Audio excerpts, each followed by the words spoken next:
The Dallas Mavericks continue to get better. Yesterday, they added Spencer Dinwiddie back to the squad, and everybody take a moment to appreciate my jersey swap that I made. Spent about 10 hours on that. Anyways, he is going to be an addition. I'm not sure if it's going to be a positive one. He averaged 10.5 points, 4.7 rebounds, 2.7 assists in 28 minutes last year. At the least, he can run that bench unit, and you don't have to rely on Jaden Hardy as much, although I am a Jaden Hardy believer, but he only shot 39% from the field, 34% from three last year, did Dinwiddie. You add into their additions like Klay, Naji Marshall, and Quentin Grimes, and then you look at their subtractions, which not a lot, and this is a huge offseason for the Mavs. This is their updated bench unit.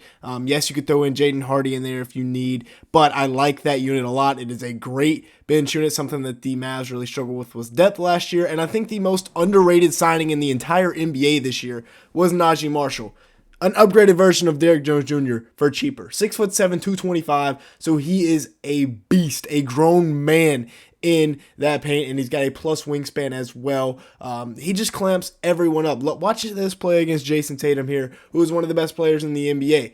Stays with it, doesn't let him go for that jump shot, gets back onto that high hand, and then strips it from behind as he forces it into the paint. Now he's guarding De'Aaron Fox, one of the quickest guards in the NBA, and just rips him, and now they're going the other way. He only averaged 7.1 points and 3.6 rebounds last year, which you might think is not very much, might not be impressed, but they signed him 3 years, $27 million. That's a steal of a contract in today's NBA. 49% shooting from the field, 39% from three on 2.3 attempts, and it's because he was sitting behind all of these wings last year in New Orleans. Now he has that opportunity to come out and show what he's really got. Of course, being a UDFA from Xavier, I think he's the perfect fit alongside of Luca and Kyrie, and we know how much better Luca and Kyrie made PJ Washington and Derrick Jones Jr. last year. So having those two guys, I think is going to make Naji Marshall even better. A+ for Nico Harrison right there. Another A+ move. I think bringing in Klay Thompson was huge. Obviously, he's still an elite shooter.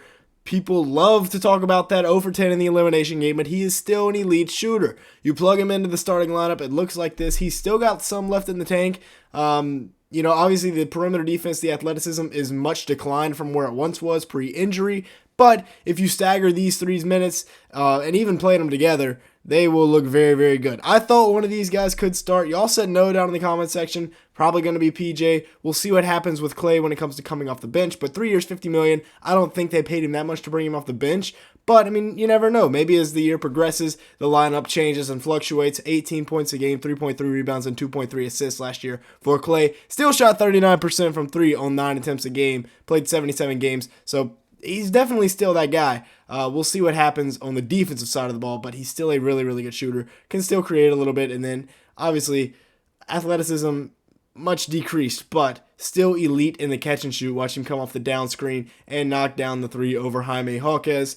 I still like Klay Thompson a lot, and once again, another guy that is going to benefit by playing off of Kyrie and Luca. Now, the Mavs shot 35% from 3 in the playoffs and only 31% in the finals. So adding one of the, if not the greatest catch and shoot three-pointers shooters of all time, don't let the 0 for 10 from 3 distract you, okay? He made 6 or more threes in 13 games last year. He is still an elite catch and shoot guy, and playing alongside of Luca and Kyrie, he's going to look even better. And then the last addition, another very underrated move, I think, was bringing in Quentin Grimes, a guy that can defend. He's 6'5" with a 6'8" wingspan, and he can still shoot it a little bit. Obviously, he didn't show much shooting ability last year, but he was traded midseason, so that's kind of tough. He averaged 7 points, 2 boards, 1.3 assists in 20 minutes per game. So obviously, he's going to probably get a little bit more burn off the bench this year. Only shot 37% from the field and 34% from 3, but in 2022-2023, he averaged 11.3 points, 3.5 rebounds, 2.3 assists in 30 minutes in a more everyday role, more consistent role, while shooting 47% from the field and 39% from 3 on 5 attempts. So very good numbers there. If they can get a little bit of that, and obviously he's a plus defender. Watch the strip right here. That's off Andrew Wiggins. Another great move for Nico Harrison and company.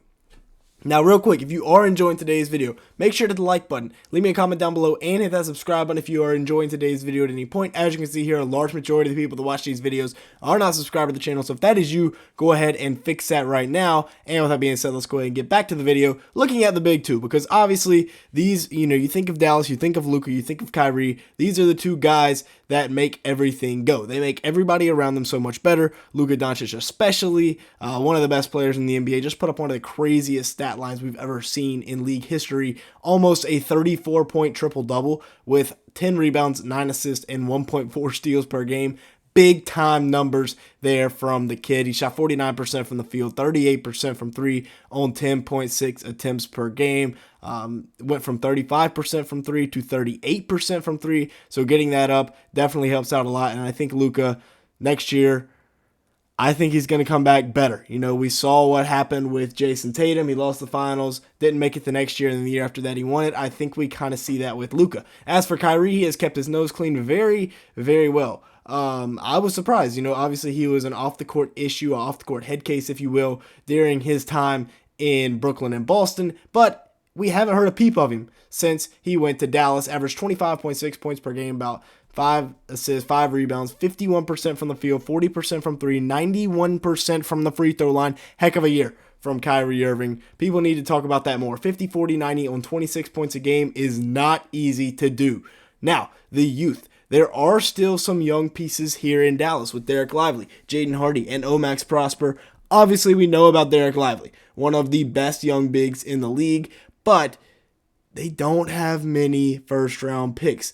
All of these future picks are heading out 2027 to Charlotte, 2028 to OKC, 2030 to Dallas, but you know, they already have a star in 20-year-old Derek Lively, a guy that didn't miss a single shot in the Western Conference Finals as a 20-year-old rookie. Crazy stuff. 8.8 points a game, 7 rebounds, 1.1 assists, 1.4 blocks per game for Lively last year. A big-time year for the kid, shooting 75% from the field, played in about 24 minutes per game, and he was just an instant impact. It's almost like somebody called that he was going to be an instant impact star for this Mavericks team. Also is a very underrated passer against the blitz, which is something we singled out this season during the playoff run, that he was very, very good at. And then you have Jaden Hardy, a guy that absolutely was shooting out of his mind against Minnesota and then came back to earth in the finals.